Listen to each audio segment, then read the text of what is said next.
So here we are again, Transfigure What Sunday. Earlier in the week, my screen, like my mind, was a little too blank. So to get me rolling on actually writing the sermon, even though I had lots of thoughts about it, I took a look at what I preached this time last year. Well, it made me laugh out loud. I called last year's sermon Nebulous Visibility, and in it I contrasted Holy Mystery with the human hubris, mine included, of wanting everything neatly planned with 2020 vision. I said, and I quote, and you may join in with my twisted laughter, "We never get the map, and that's a good thing. It would most likely scare us because it will of necessity take us through troubles uncountable and lead us as disciples of the crucified Christ to a cross before it takes us to Easter." Oh boy, how unknowingly prescient I was. Here we are again, not 6 days later, as the story says, but about 360 or so days later. 360 days of living the most unpredictably awful year, where climactic catastrophe is not even our top headline, as one viral species does global battle with us, and it feels like we are not winning. So, thank God, Jesus is calling us up this mountain peak again by ourselves for a while, for this high holy moment, where the sun bursts through swirling clouds and a heavenly voice intones words of love and wisdom. And we're astounded yet again at this homespun healer's humanness cloaked for this instant in holiness and light and possibility. And we watch, only daring to half believe, half see, that this liminal moment in an ancient text is actually for us. I actually think we're a little bit like the blind one that Jesus healed 6 days before the mountaintop moment. In that story, Jesus touches his eyes and he looks around and he's not quite sure what he sees, so Jesus has to touch him again. We're not sure what we've just seen in this year just past. Yep, that was 2020 that just stalked by like an ent in Lord of the Rings, a walking, stomping, stalking tree with its limbs thrashing and flailing sickness at us, hurling heart-numbing death tolls at us. Unemployment, breakdown, meltdown, willy-nilly.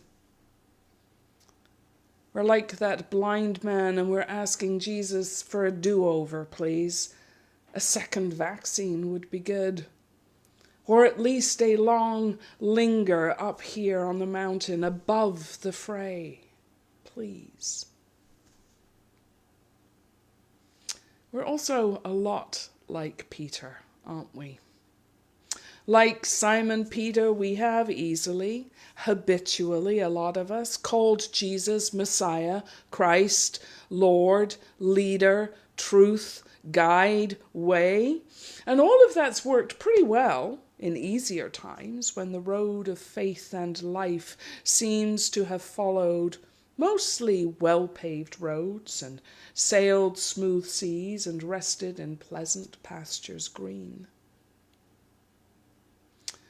But until these last 6 days, these last 360 days, perhaps we didn't really fully fathom the implications for us, did we?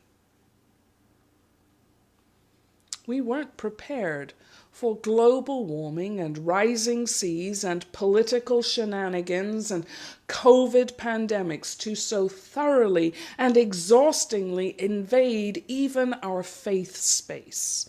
Not even invade it, but move us from it. It's rocked our boats, it's tripped us up, it's filled us with fear, and it is gripping too many of us in such unrelenting grief. So back to what I said last year, if we'd seen this roadmap, if we knew what was coming, we'd have been right there with Peter, rebuking the human one and demanding that he lead us by another, kinder route towards the kingdom of God. And I suspect we'd have been similarly rebuked by Jesus too. Instead, here we are, again, up the mountain with Jesus and these two giants of Judaism, Moses the lawgiver, Elijah the prophet, lingering in their collective white light and wisdom, and boy, do we, like Peter, want to stay here. To linger as long as we can, and maybe even to build shrines, tents, dwellings, whatever they're called, and breathe in this cold, clear, virus-clear air, and to re-inspire and renew our faltering faith, to be vaccinated against doubt and despair. What struck me, though, is that Jesus, tellingly, does not rebuke Peter, not this time. And I have to wonder, is that because Peter wasn't so wrong after all? After all, he names what we crave in times of unrelenting trouble: a break, a glimpse of something brighter, better, holier, more hopeful. Jesus knows from experience that we mortals all need these interludes to linger in the light and liminality for the short while that they exist, to pause for a moment in the middle of a sermon and watch the flakes come down. We need these short pivot moments that are enough to fill a heart, a soul, a memory, a determination and a courage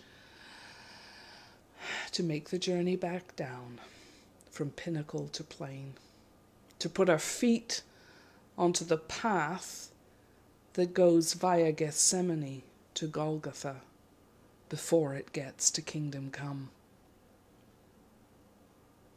And I know that sounds hard and harsh, but we've lived it. We know it's true. We know enough about this road of life where wanton treachery is expediently and politically ignored. This Golgotha road where we know that if black and indigenous and gay and female and disabled and refugeed lives truly matter, then we'd better say so and act so, even and especially when it hurts us to do so. This Golgotha road where if people who have been unhomed or unemployed by all of the troubles of this past year are going to survive and recover, then we'd better get busy and help. This Golgotha road where mental illness, stress, fentanyl addictions and poor public health policies are taking and breaking lives that need not be lost.